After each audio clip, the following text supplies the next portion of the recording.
Hello? Yeah. And 7 children. The state trooper stopped to help them, and they found marijuana, cocaine in the baby's formula, okay? And they had a gun, okay? Okay. Well, they are a flight risk. They are from all the way across the state, and DCS is taking the children.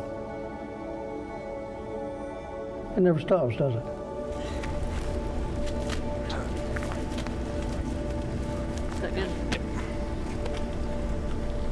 Everybody works in our drug court as a unit, so I'm very proud of the way that we handle it. We're definitely a tight group of people.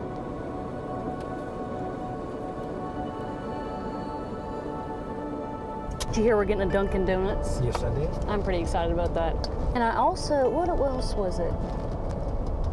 Dairy Queen is also what's going beside that. I'm going to tell you something now. I'm going to go fat boy on some Blizzard. I mean, I'm just going to tell you up front right now. Life's short, and I think a person ought to eat a little chocolate every now and then. You know, I'll just have to do an extra mile or something. So tonight is more of a curfew check. What it is, we pull up to the residence, and we just want to make sure that the participant is home at curfew, which is 9 p.m. He's on the right-hand side, from what I understand.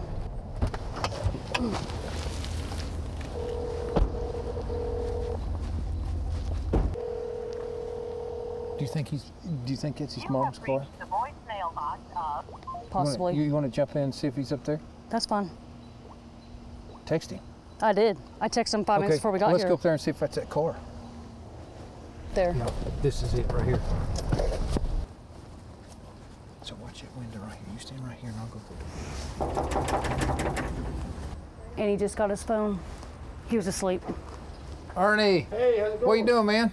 Come on in if y'all want to. What's going on, Ernie? Not much. You doing good? Yeah. Good. I just lay on here on the couch just hanging out. Good. Did you go to a meeting tonight? Sure. I tried to text you and call you. Oh, well, my phone's over. I just let you listen to the radio. I didn't hear it. All right. Do you want my paper? Yes. I didn't turn it in today, but I went ahead and put tonight's meeting on it. I developed a problem with opiates about 8 years ago. I had a little back issue. I went to a doctor. Before that point, I kind of despised opiates. You know, when it came to the point where I needed them, it kind of changed things. But then I became dependent on them, and you know, it kind of developed into a big problem with all the pain clinics and everything. You know, everybody else started doing them. Everything just kind of spiraled out of control. I ended up losing pretty much everything I had. Lost my cars, lost my house, family split up, went to jail, lost my freedom. Gotcha. Hey, glad you're home. Glad you're doing good. You're home. I think it's a great opportunity for everybody that gets to enter the program, because if you don't actually treat the problem, you're never going to actually get a solution. So that's kind of how I got here today. So that's the thing about drug court, and some of the ones that struggle the most are the ones that are more hungry for it and are willing to fight harder for their recovery and their sobriety and a new way of life. And those are the ones that surprise you.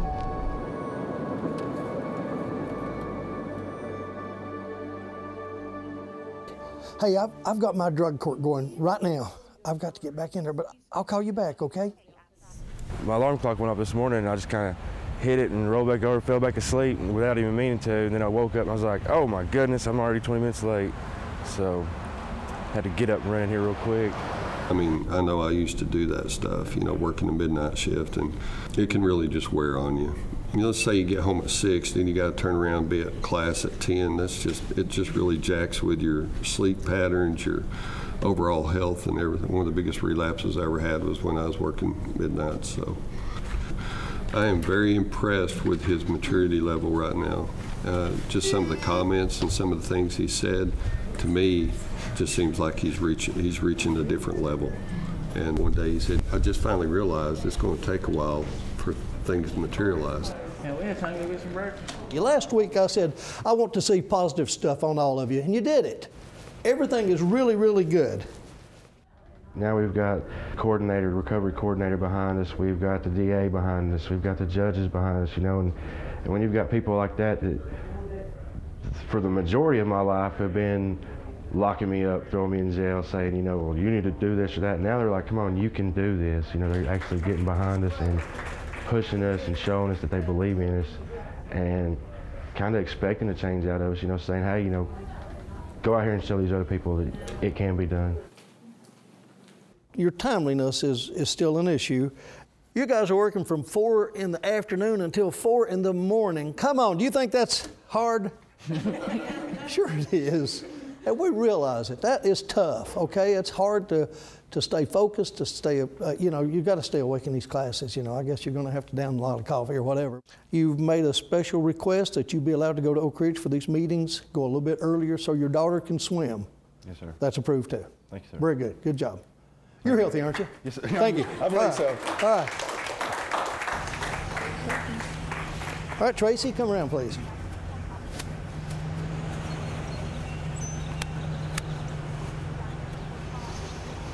Will you hand me my cigarettes, please?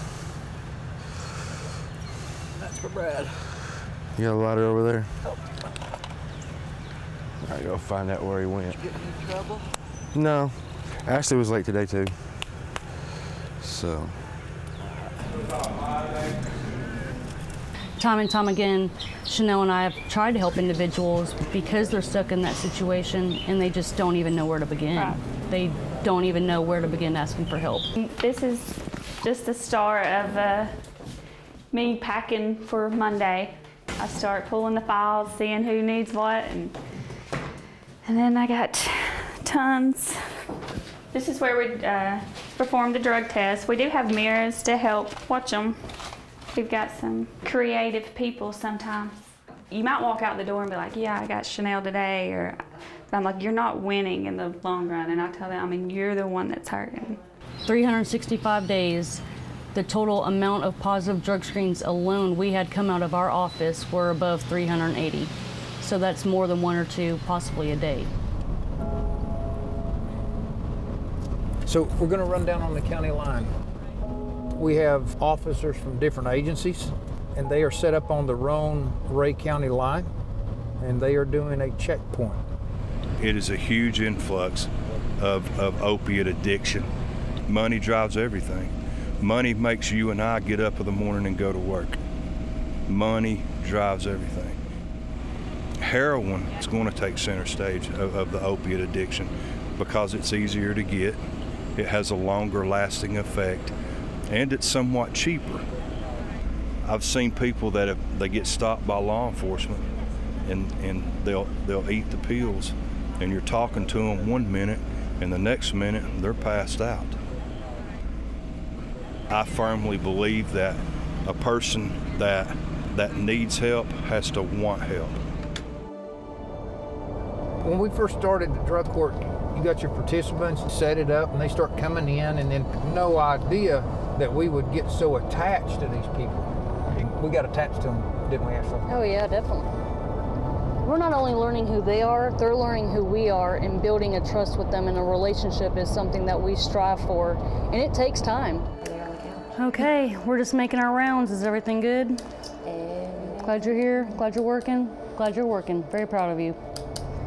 We've been in this program for 4 or 5 months, and we finally are starting to break through the surface with a vast majority of the participants, and they're gaining our trust. And that's huge.